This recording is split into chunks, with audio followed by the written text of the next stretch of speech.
to over the last 6 months.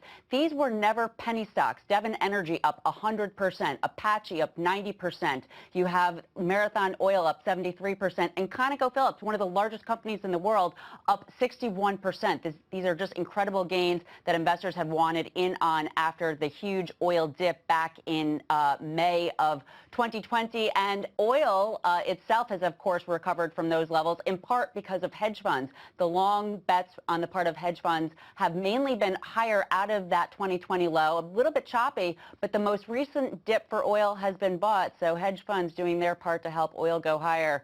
But it does seem that rising oil is a big part of the 2022 story so far, John. Abby, thank you. 22 minutes in, that's one sector. Let's get some more with your sector price action. Here's Kruti Gupta. Well, good morning, John. Green on the screen, a lot of it led by those defensive names and information technology at the top of the leader pack after having a not so great couple of days, weeks, months even. And you are seeing it accompanied by consumer staples, real estate as well, even healthcare. Once again, a defensive tilt to today's trading. Pretty broad gains, though. Your laggers are going to be energy and financials. In the middle, though, you do have consumer discretionary. A lot of that nestled, the lagging being some of those home builder stocks, John. Kruti, thank you on the sector price action. This is original in the bond market, a rally, original for 22 anyway. Your two-year yield still just above 1%, but coming in 3 basis points. On 10s back down to 185, just a break of that, down 3 basis points. On 30s down 2 to 2.169%. Some auctions coming up through the next 24 hours. I'll run through that in just a moment. Your trading diary is up next from New York City. This is Bloomberg.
25 minutes into the session, here's the shape of the equity market for you. It's a bounce back on the Nasdaq. Information technology this morning, top of the pile. The Nasdaq up by 0.9%. On the S&P 500 up 0.75%. The financials lagging a little bit this morning now. Early days, about 25 minutes in. A turnaround in the bond market, 190 on 10s in the US very briefly, then back down to about 185 on a session at least.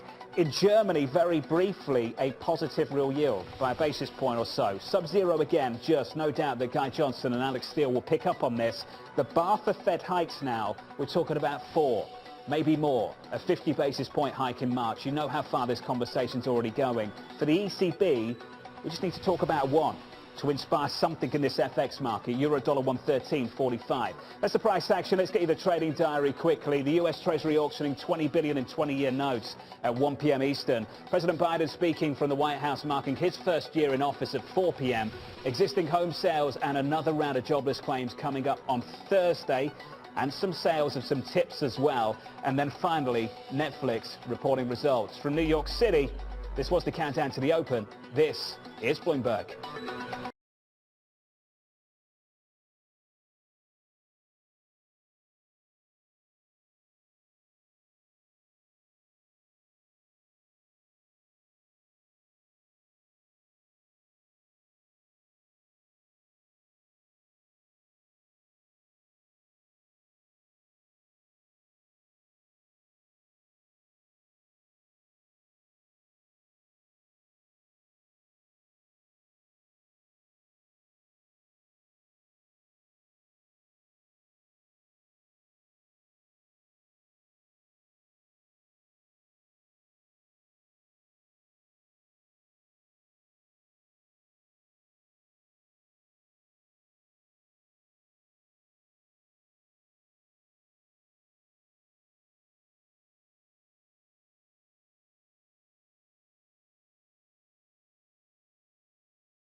Saudi Arabia with a particular focus on the Arabian Shield in partnership with Ma'aden.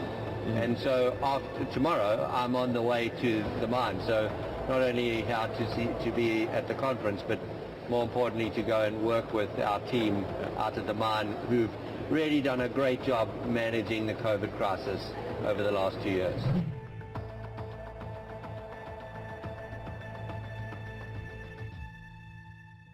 Stocked early enough all these precious materials you were just mentioning, and we were on the lucky side that our prognosis was spot on in a way, forecasting what kind of material we would need and what quantity we would need. From the financial centers of the world, this is Bloomberg Markets with Alex Steele and Guy Johnson.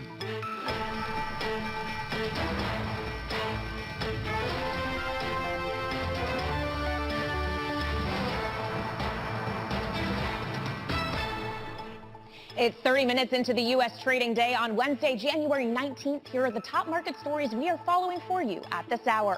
To the brink and back. The dip buyers come in and the Nasdaq rebounds after falling dangerously close to correction territory. The global bond sell-off takes a breather. That's a wrap. Bank of America thanks loan growth and Morgan Stanley is equities traders as the two close out big bank earnings on a more positive note.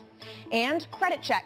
We'll take a look at the potential ripple effects of tighter financial conditions as the market braces for more Fed rate hikes. We'll discuss with Bruce Richards, Marathon Asset Management Chairman and CEO.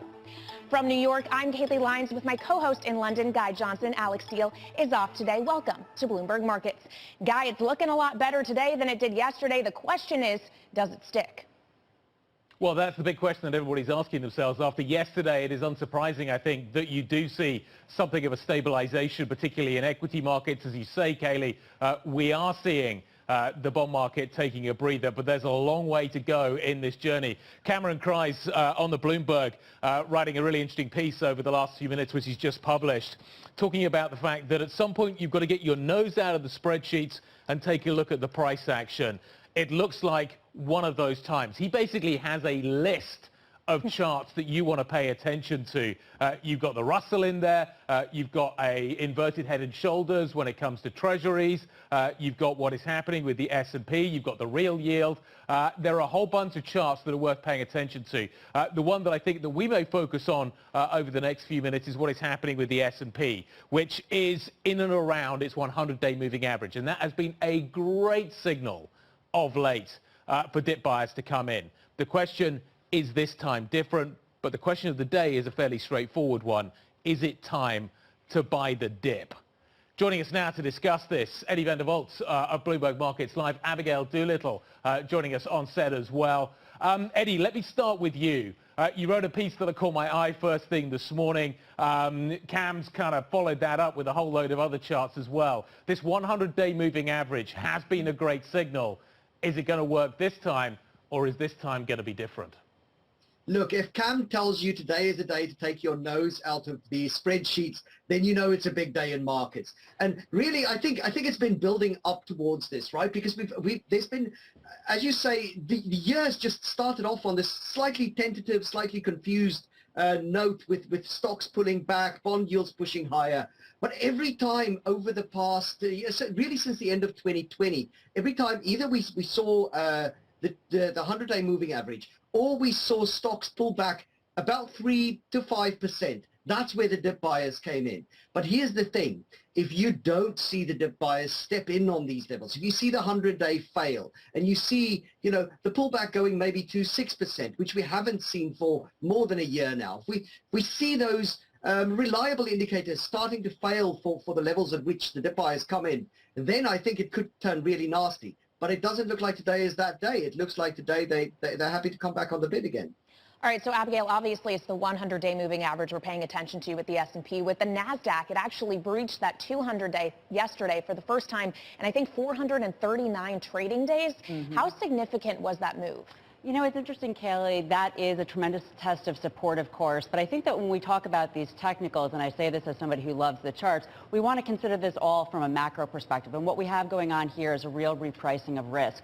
As the Fed tries to normalize policy and the other central banks, it's a time when you're going to see, obviously, yields go higher, and that jitters through all the different asset classes. That's a long way of saying lots of volatility. So if you take a look at the S&P 500 over the last couple of months, it's been going up and down, testing that 100-day moving average. Now, yesterday I was sharing with you and Guy that one of the old trade sayings is buy the first test and then sell the others. But this 100-day moving average on the S&P 500 has been very reliable. The fact that you have the NASDAQ down on its 200-day moving average, the Russell 2000 has been flirting with its 200-day moving average all year, that does say something, that there really is a war here between the buyers and the sellers. It's going to take time for investors to get comfortable with the idea that rates are going higher. Last year, if you recall, you had that 10-year yield back right up to 175, and then it caused a lot of jitters. Then investors got used to it, and then you had the NASDAQ 100 up a lot higher on the year. So I think volatility is the name of the game here. Abigail, as you say, it has been rates that have been moving the equity markets. We've seen a huge repricing, a massive repricing at the start of this year in US rates.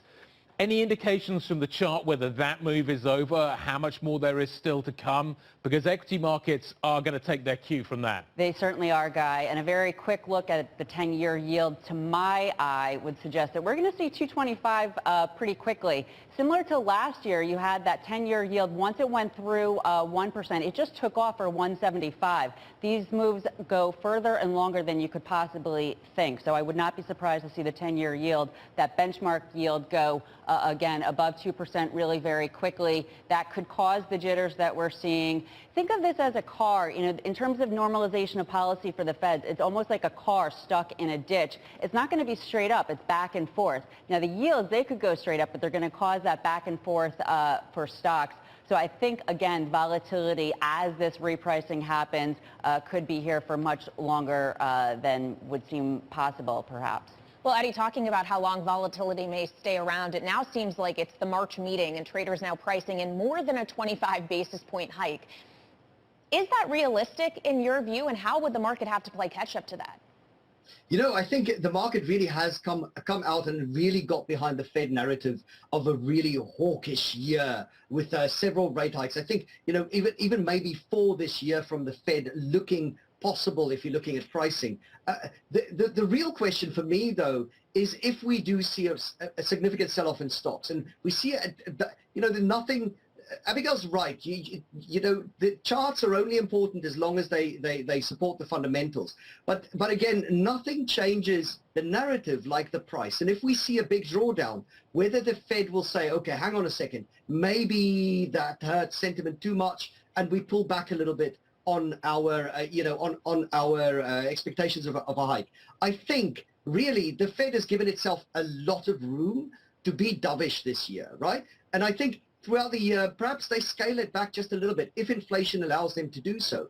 And that way, the Fed can come in, you know, through the end of the year, deliver 2 rate hikes, look dovish, and we see a very supportive environment for the equity markets. That's a bit further down the road. We've got to deal with maybe the hawkish story unfolding a little bit further, Eddie. We're looking forward to that March meeting. I think there's a lot of concern around what is going to happen there and what the Fed is going to signal. We're in the quiet period now. We're not getting much commentary coming through from the Fed. You spoke this morning in your piece about the idea that there could be other catalysts. We've talked already about what is happening with yields. We've talked about what is happening with the charts. We've got the earnings story coming through as well. How are the dip buyers going to be looking at what is happening with the earnings story? Because the financials were meant to be one of the big areas that took advantage of the story of rising yields. However, we've had this flatter curve, which has unnerved them. We've got rising costs. Margins are being called into question.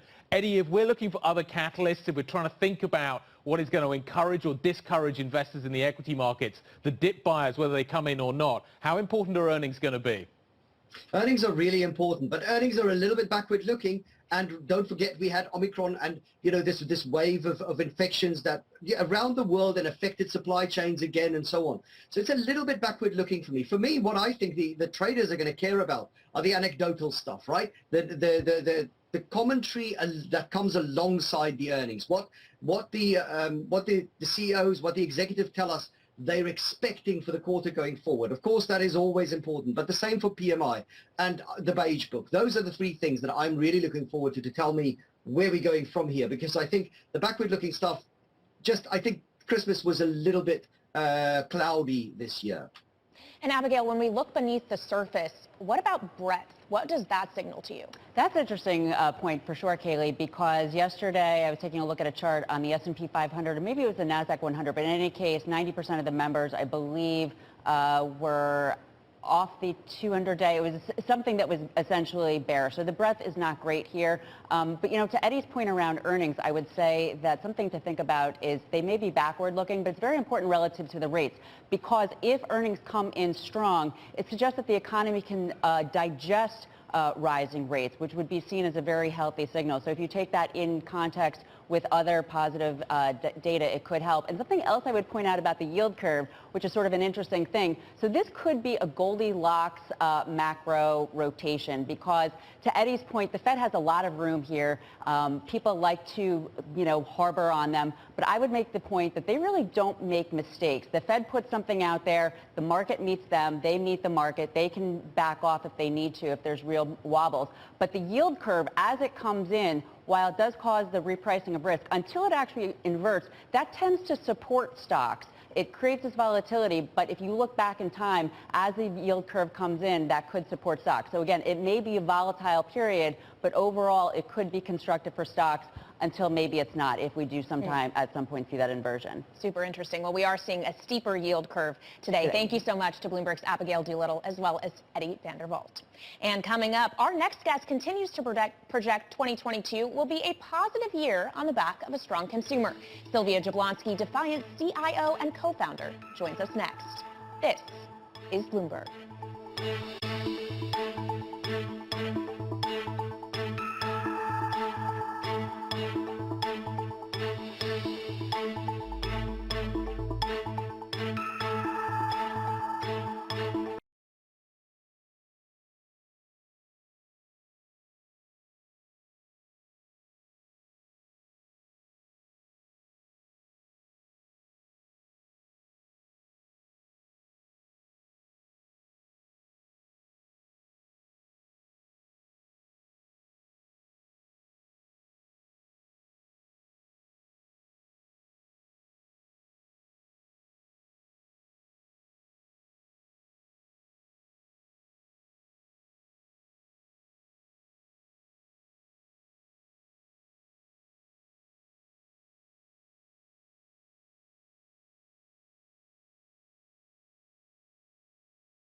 way at Carvana.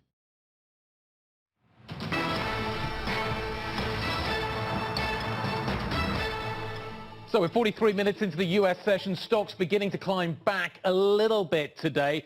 So let's pick up where we left off. Talk about our question of the day. Is it time to buy the dip? We're joined now by Sylwia Jablonski, Defiance CIO and co-founder. Sylwia, great to have you on the show. What do you think? Hi, Guy. Good morning. I think, yes, it's time to buy the dip.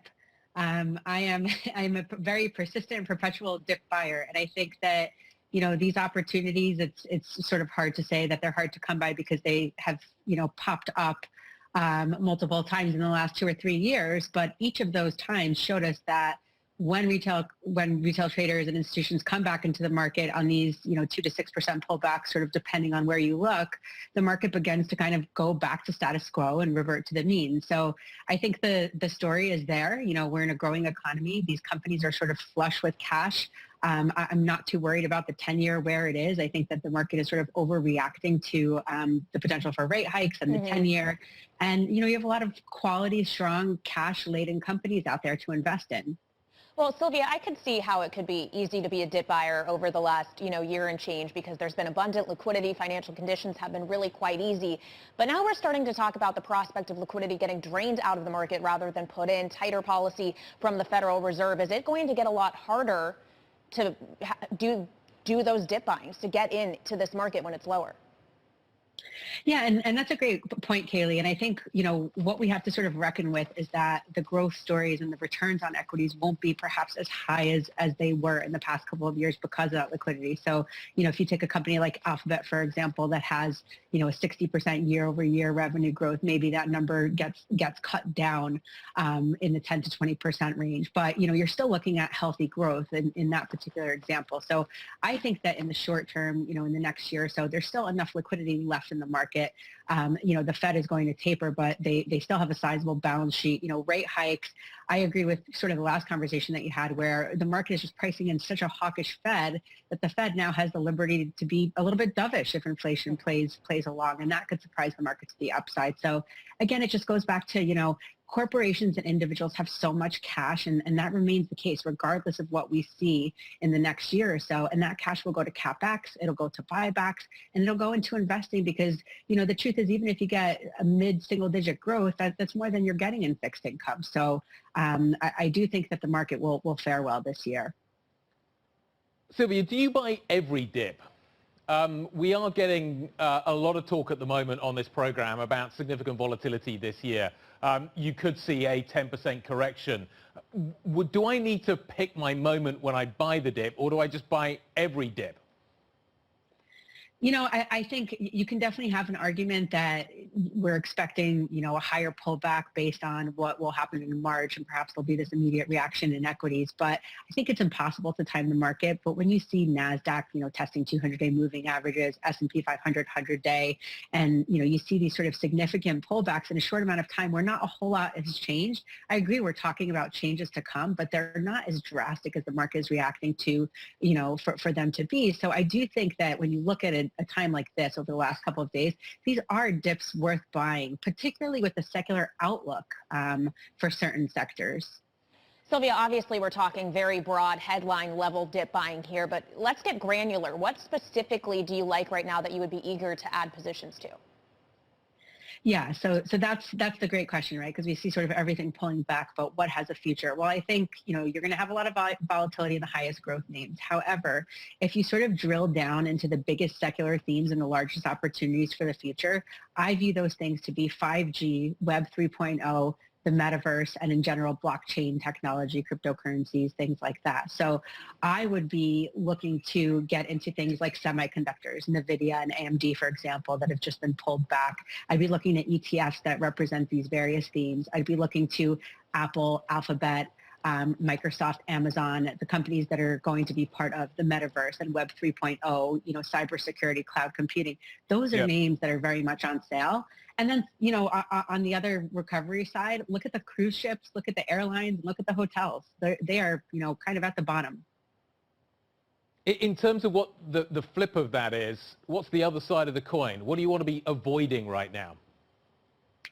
Yeah, I mean, I think, you know, that work from home, stay at home trade is probably worth avoiding now. I think it played out very well over the last couple of years. But, you know, when you look at some of the high flyers that did well there, and, you know, I don't want to necessarily pick on any one particular stock, but perhaps, you know, a Peloton might have seen its best days. You know, in the near future, it wouldn't be a name that I'd be looking to allocate to. But I think, you know, sort of you know, reopening trade that we've been talking about forever, it's now a revenge trade because it just hasn't fully happened yet because of Omicron coming back. So yeah, I think the stay-at-home names are sort of probably a little bit overplayed for the moment. By and large, though, Sylvia, are you on more of a it's okay to take risk or it's time to go to quality side of the spectrum? Well, I think, you know, if you look at the market over the last couple of days, and I think, you know, Abigail actually made a similar comment. I mean, there's so much volatility, or there's more volatility in the market, and it's something that we're now living with. So everything, in a sense, feels like a little bit of a risk. But I do look at quality. To your point, I like the companies that have strong balance sheets, and again, the Apples, the Microsofts, like let's call them the you know, Mang Feng, considering Facebook is Meta now, and you know, again, secular growth trend participation, but the cash to deploy in order to make those things happen. All right, thank you so much for joining us. That was Sylvia Jablonski, Defiant CIO and co-founder. And coming up, SoFi, so good. Shares of the online lending platform are soaring after regulators gave it a conditional banking license. We'll have more on that next. This is Bloomberg.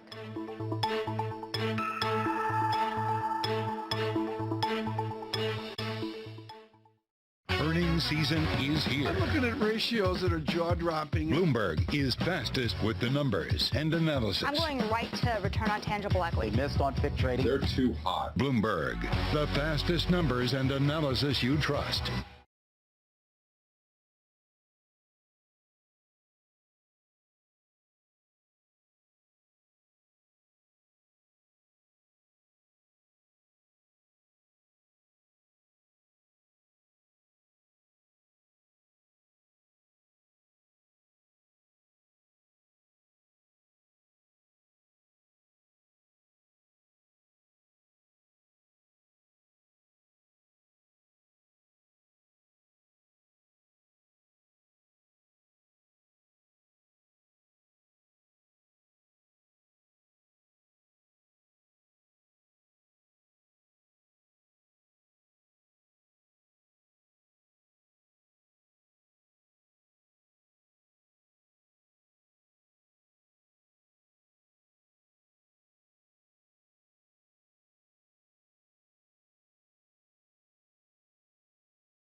It's time now for the Bloomberg Business Flash, a look at some of the biggest business stories in the news right now.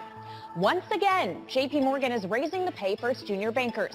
Bloomberg has learned that the bank is increasing salaries for first-year investment banking analysts by $10,000 to $110,000. Second-year analysts will go to $125,000, and third-year pay goes to $135,000. Procter & Gamble has raised its sales outlook for its current fiscal year. Price hikes helped offset a round of higher costs. Among P&G's main lines of business, healthcare as well as fabric and home care posted organic sales growth of 8%. And President Biden's antitrust regime is facing its first big test of the year. Microsoft's $69 billion takeover of Activision Blizzard brings together two major gaming platforms in a deal that directly affects consumers. It could also raise objections from some of their biggest rivals. The agreement is likely to get an extensive review from regulators. And that's your Business Flash Guy. Absolutely. Let's carry on the conversation around what is happening in the banking sector. We need to talk about the results. We also need to talk about SoFi. The fintech company has been cleared to become a bank. Shares, as a result, reacting really quite strongly. That's the 2J chart, but as you can see, we've got a gap higher on the back of this news. Let's talk about it all. Sonali Basak, the person to go and talk to, Bloomberg's Wall Street correspondent. Sonali, walk us through the process that SoFi had to go through and how big an impact this is going to be. Listen, it was years in the making, Guy. It's taken forever, it feels like, for SoFi to get this nod from the Fed and the OCC.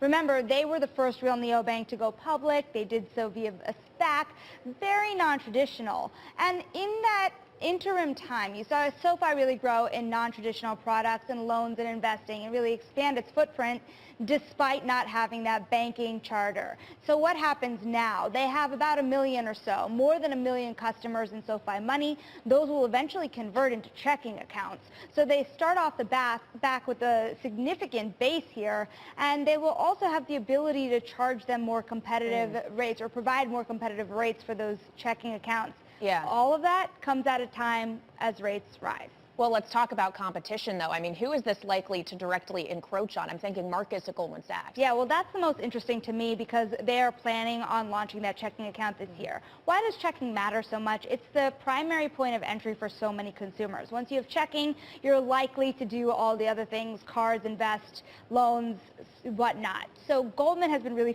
looking forward to that checking account, and SoFi doing this so quickly starts to put them on a more competitive edge moving off the back of things. Think about it this way as well, though, Kaylee. You have 1 million or so checking potential accounts at SoFi. You have more than 40 million digital accounts at Bank of America. So the competition here is really tough among the biggest of the consumer banks, but it does really start to put an interesting fintech into the forefront at a very competitive time. Sonali, presumably this is why Jamie Dimon and others are spending so much money. This is the competition, and it's coming and coming fast. It is coming fast, and in the U.S. in particular. This is at a time where we thought that the Fed, the OCC, the new OCC in particular, under the Biden administration would be very, very tough on fintech. And this is a validation that they are allowing innovation among the newest competitors at a time when we thought they were going to crack down and be a little tougher on new technology. With that said, they have an entryway now and a pathway into being a more normal bank and compete on a more normal scale. All right, Bloomberg Sonali Basak, thank you so much. Sonali's had a busy couple days, Guy, covering all of these big bank results. Of course, it's gone a lot better for Morgan Stanley and Bank of America today than it did for some of their peers. Absolutely. But I think you have to just see today in context in so many ways. You look at what Morgan Stanley share price result looks like today on the back of the results. Sorry, if I can get the words out in a reasonable order. They got slammed yesterday. So I think it's unfair to compare the reaction to Morgan Stanley's results to the reaction that we got to Fair enough. JP Morgan's results and Goldman Sachs results. In some way it's already priced most of this in. Yeah. Expectations had been tempered. We'll discuss that next with Walter Todd of Greenwood Capital. From New York and London, this is Bloomberg.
cattle herd don't need no doctor.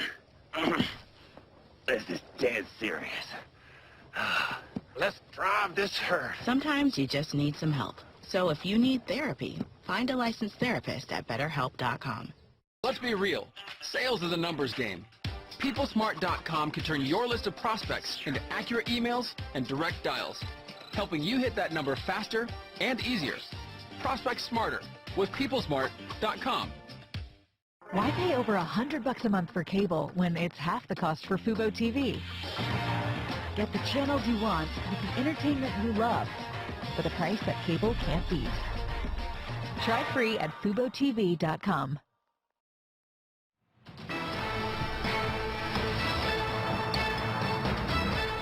We are 1 hour into the U.S. trading session, and Abigail Doolittle is here with a look. Abigail, still a positive day, but we're off the highs. Yeah, the dip buying not looking quite as attractive as it had maybe just half an hour ago. The S&P 500 up just fractionally at this point, and the Dow is down 0.2%. What's interesting this year, of course, has been all about the great rotation into value out of tech. Today, you have tech actually doing better, up 0.6%. This as yields come in just a little bit, as the KBW Bank Index is down 2.1%. Now, if we take a look at what is happening relative to yields, we are going to see here the 5-year real yield, the 10-year real yield, and the 30 real yield. Real yield, a little bit of a tongue tire there.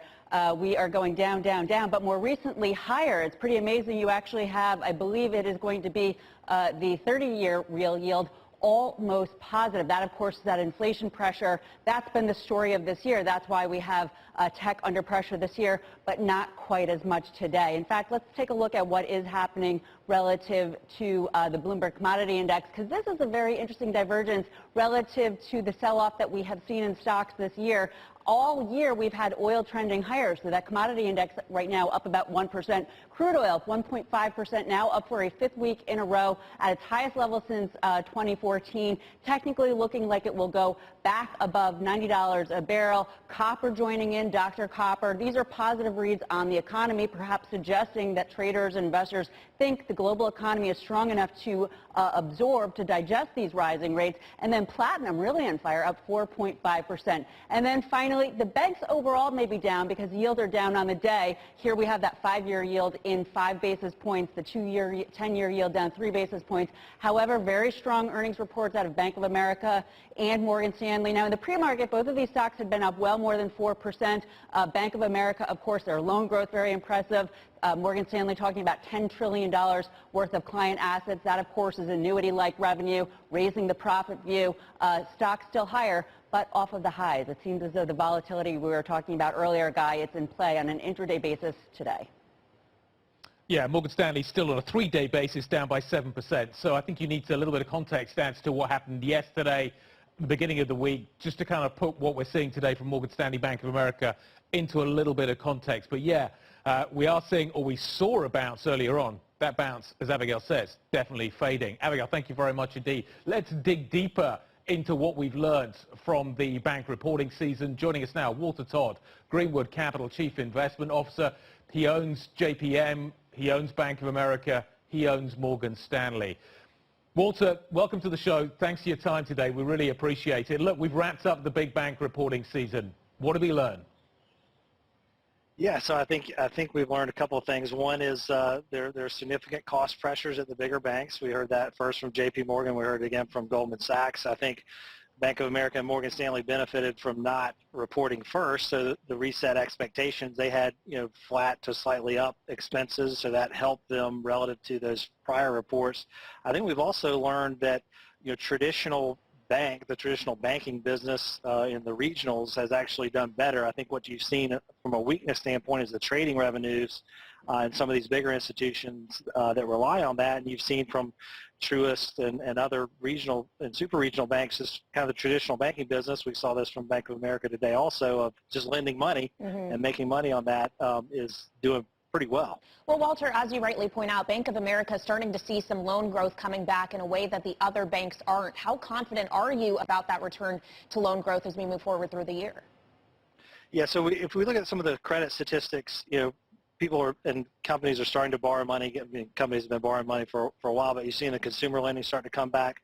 I think the real question here is for investors and for the market in general is the Fed going to be able to kind of walk this line of tightening rates but not tightening too much to slow the economy down and ultimately push it into recession? And I think that's the struggle you're seeing with the market today. We've seen this violent rotation to start the year between growth and value, as was alluded to, but now the value trade, people are stepping back and saying, well, wait a minute, I'm seeing some softer economic data. Are we slowing down too much into a Fed that seems pretty bent on tightening at least 1 or 2 times? The market thinks 4 times by the end of the year. The financials in many people's minds are meant to be a hedge against what is happening with rates. They're meant to hedge your portfolio as inflation rises. Walter, do you think they're going to be able to fulfill that in many people's portfolios? Yeah, it's a great question. I mean, they certainly did last year, as we saw inflation start to pick up in the back half of last year, and financials did very well, and Morgan Stanley, Bank of America also within that. But as we sit here today, the last 3 to 4 days of experience would say no, because they're dealing with these rising cost pressures. So I think it is going to be a little bit more nuanced and mixed. Again, we're seeing some of the traditional banks like Truist Financial, PNC, and others have been able to manage that process, and Bank of America, quite honestly, and Morgan Stanley managed it better than the JPM and Goldman Sachs did, at least initially. So I do think it's not as straightforward as that playbook might suggest, and we're just going to have to kind of see how we play out through the rest of the year. Well, Walter, our question of the day today was, is it time to buy the dip on a broad macro basis, looking at the equity market as a whole? When you look at some of these banks in particular, like JP Morgan, which you hold in your portfolio, would you be buying the dip and adding to that position here? Yeah, we would. In fact, we've run that to model, as we say here, for clients as new money has come in. And so, yeah, we would be adding to these names as they are correcting after very strong runs to end last year. And as the market in general, I think it's important to keep the perspective that there's a lot of divergence. The market overall, the S&P is down only 4 to 5% off its high, but yet you have other areas like biotech, software that have been hit much harder. So I think there are opportunities within financials as they come in, but also beyond the traditional value sectors in areas that have been hit the hardest to start the year. You bring up biotech, you bring up software. Actually, I think the latter is a useful point of comparison maybe here. How should we value, how do you think about how you should value banks? I listened to JP Morgan the other day. I listened to what other banks have said as well. Jamie Dimon is talking about investing huge amounts of money in technology.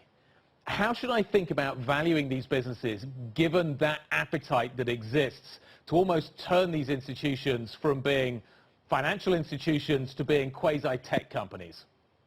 Yeah. So last year the hot item was buy now, pay later, and you're valuing these software companies at 10, 15, 20 times sales, and here you have the banks that trade at they're considered expensive if they trade at 2 to 2.5 times book value. So I do think there is the opportunity. It's a little bit frustrating as a financial investor that every other sector of the market seemingly has been redefined in terms of what is value and what we would pay for a given asset. Banks have really stayed in that bucket of, hey, you can't pay more than 2.5 times book. So I do think as that business transitions, you have the potential to see some re-rating in some of these areas to pay a little bit more than you would have traditionally for banks. Walter, it was great to catch up. Thanks for the insight. We really appreciate your time today. Walter Todd, Greenberg Capital CIO. We're going to carry on the conversation around these banks. Brian Moynihan, Bank of America Chairman and CEO. We're going to be speaking to him a little bit later, so that's going to be a fascinating conversation to hear what he has to say. Coming up, we're going to come at this from a different angle as well. Financial conditions, are they going to tighten? How will they affect markets when they do? What kind of trajectory is the Fed on here, and what does that mean for credit markets? Bruce Richards, Marathon Asset Management Chairman and CEO. He is joining us next. This is Bloomberg.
This is Bloomberg Markets. You're looking live at the Principal Room.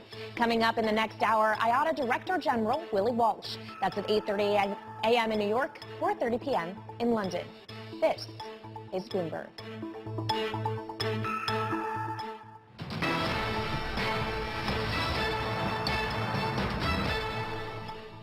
So, where are we? We're a week away from the Fed's next policy decision. Markets already starting to brace for the impact, the major impact of monetary tightening. How far will the Fed have to go? How will the Fed manage this process? Bruce Richards, Marathon Asset Management Chair and CEO, joining us now. Bruce, fantastic to catch up. These are some of the greatest conversations we have on Bloomberg, so I'm really looking forward to what you have to say over the next few minutes. Give us a sit rep. Give us an update on where we are. Inflation is climbing. The data all points to that. The Fed is talking about tightening. How far will the Fed have to go in order to bring inflation under control?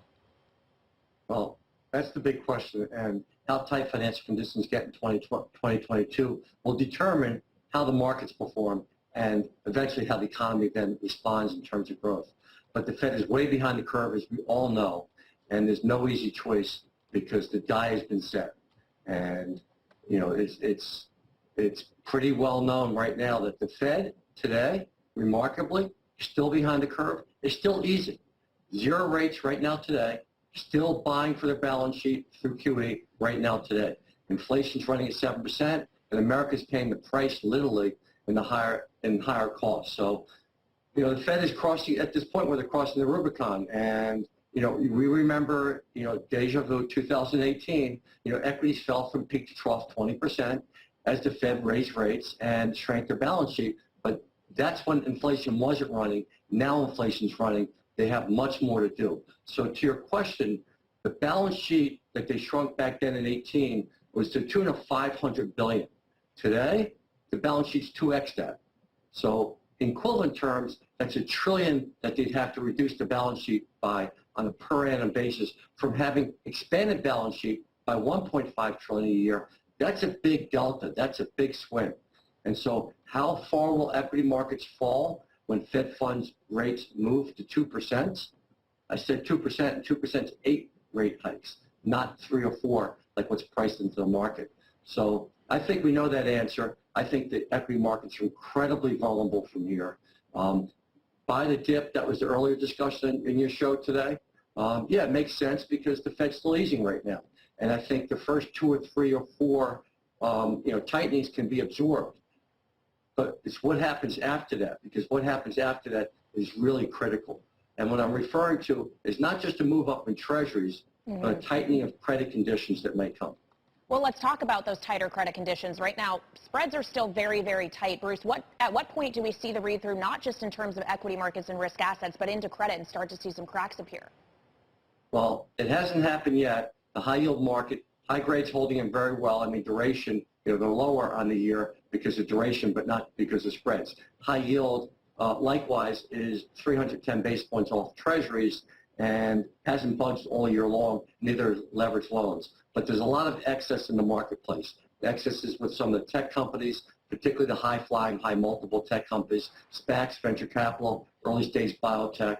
We see a lot of the excesses in the marketplace. The excesses are really not in credit, so we expect with strong earnings this year for credit to maintain its spread. It'll widen because conditions will get that much tighter as the year goes on, forcing it to widen. But on that widening, we think it's a buy because default rates will remain rather good, 1% or less.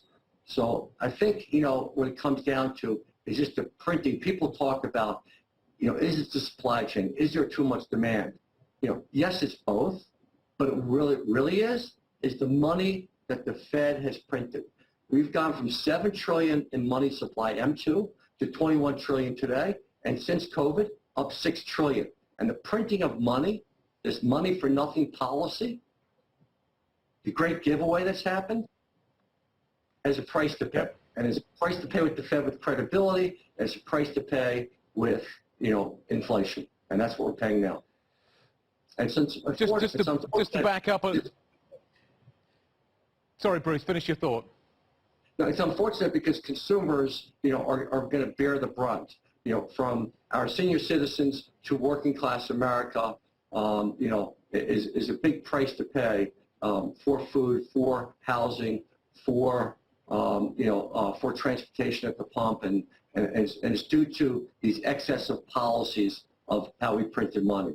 Our analyst team was recently studying, doors and windows, because there's a lot of doors and windows that go into the exterior of a home and the interior of a home.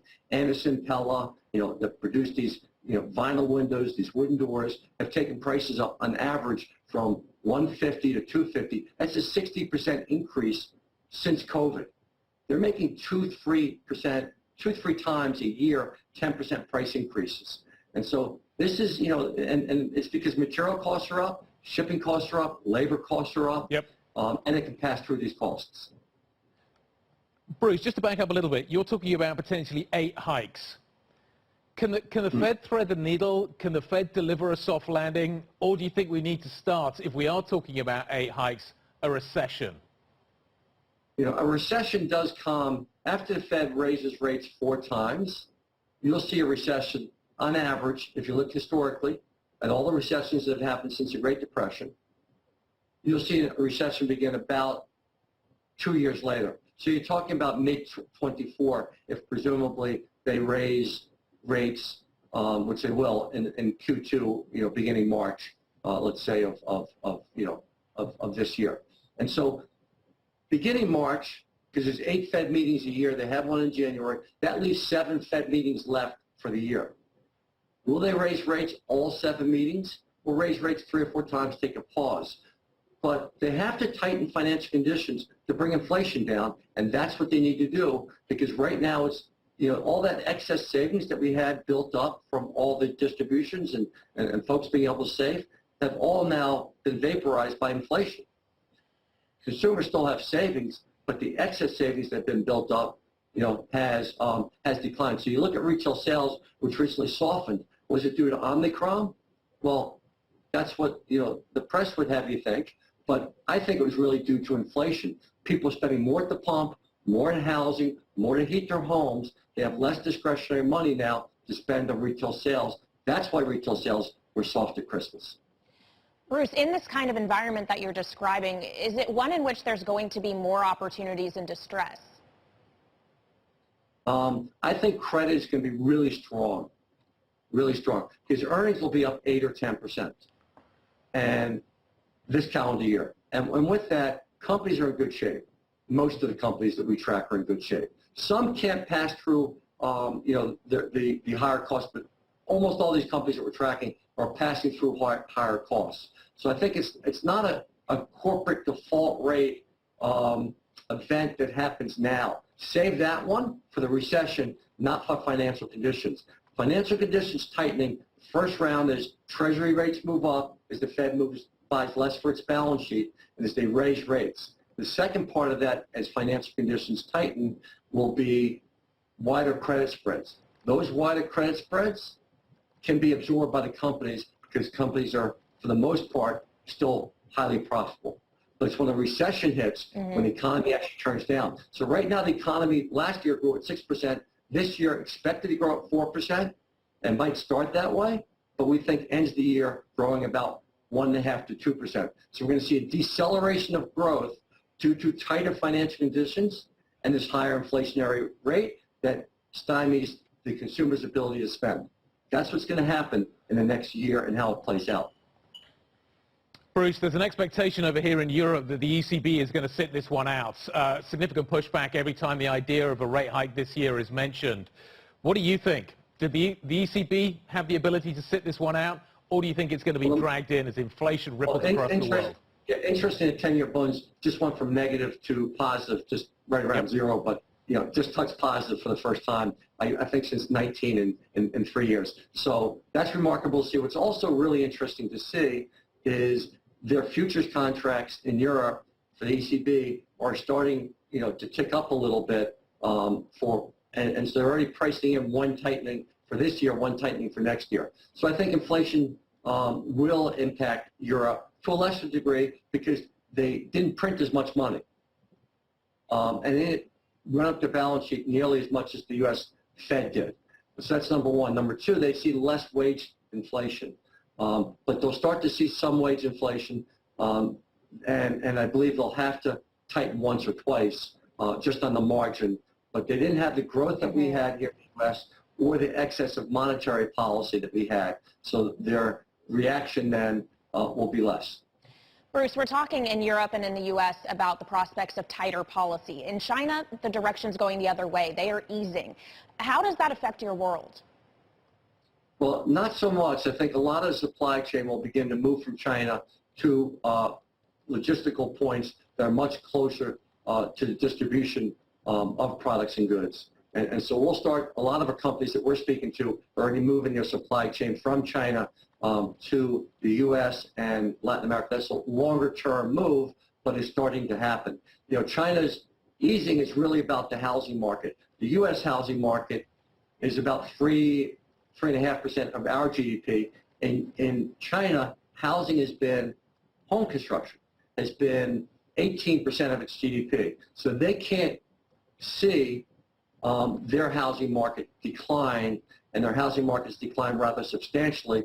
Evergrande and all the other companies that went way beyond their skis and are in the process of defaulting and restructuring. So that they're in the process of easing to make housing affordable, to allow an easier financial condition for the companies to complete these projects. And the fact that they tightened the year prior gives them the ability to now ease. And so I think China is in a very different place than what's happening in the U.S. Indeed. Wish we had more time, but unfortunately we have to leave it there. Thank you so much for joining us, Bruce Richards, Marathon Asset Management CEO. This is Bloomberg.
This is Bloomberg.